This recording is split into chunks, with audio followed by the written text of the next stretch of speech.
Our role predominantly is to provide opportunities for new members. So we have 12 introductory weeks for new people who have just joined the charity, and they come along and they are assessed by professional ROVIs, and that is a rehabilitation officer for vision impaired, and they do things like mobility training, independent living skills.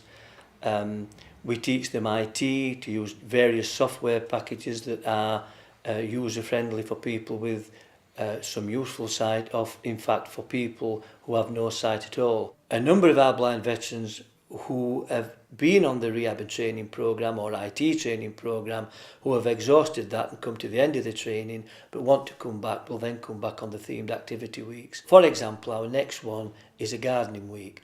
Many of our blind veterans have an interest in horticulture, and we teach them ways to be able to grow plants and look at gardens and themed gardens and things like that. So we've built a themed activity week around visiting places like Chatsworth House, the Millennium Gardens in Sheffield, and then we have a practical activity about potting plants and growing seeds and things, and that's very popular. In the last 2 years that we've run that, it's been oversubscribed. We do also accommodate people who want to just come here, who are more independent, and they can book in like bed and breakfast and then just entertain themselves or go off site and do what they want to do.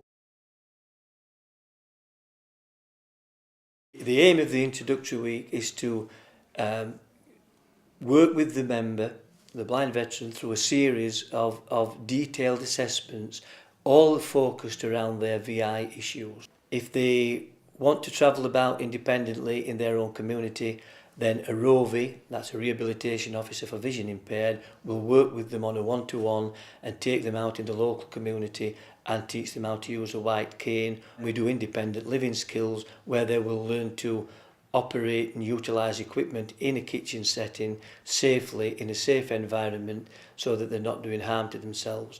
We also do quite a lot around communication. We have various types of software that suit people with different levels of VI, and we train them with our IT tutors. We'll work with them in group settings and on one-to-ones so that they can gain all the skills necessary to be able to do that, to compile a shopping list online, order the shopping and do their online banking. They're the kinds of things that we will be working with people with during an introductory week. Quite often, we pick them up when they've been isolated within their own homes and their confidence and self-esteem has taken a battering over time. And when they come here on a Monday morning of introductory week, they're very quiet and there's some trepidation. And by the middle of the week, they're beginning to settle, they've made new friends, their camaraderie's come back, the old barrack room mentality, and they begin to gel as a group. That's one major element in our work. The other major element is to lift their confidence. Some of the people who've been active sports people, who think they can no longer participate in a sport, when we take them off site to blind archery or to tenpin bowling, by the time that they come back and they've had that experience, they realise that they may be able to participate in an activity once again.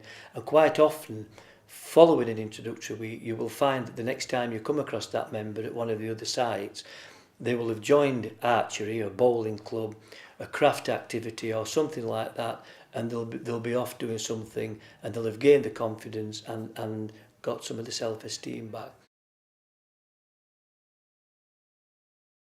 Our vision locally is that we welcome as many blind veterans within our radii for the Sheffield Centre as we possibly can, and give them the best service that we possibly can to make them feel less isolated and more part of the Blind Veterans UK family. There's nothing better than word of mouth to sell any service anywhere, anytime. And one of the things that I encourage people to do is sit next to one of our existing members and let them tell them of their experience and the benefits of being here. Programmes can be as slick and as professional as they can be, but without buy-in from the members who come here, then it all goes to cross purposes. We always encourage the member to bring with them either their wife, partner, spouse, carer, or member of the family, or friend even. The benefit of that is if they accompany the member on an introductory week and join them in the assessment sessions, they can see firsthand, witness firsthand the fantastic work that we do with their loved one. This charity has spent almost 100 years working in the field of VI in specialist and non-specialist ways, and it has a uniqueness about it that is very, very difficult to experience anywhere else in any other organisation. And I'm able to say that with confidence, having come through a welfare system, being sight impaired from birth.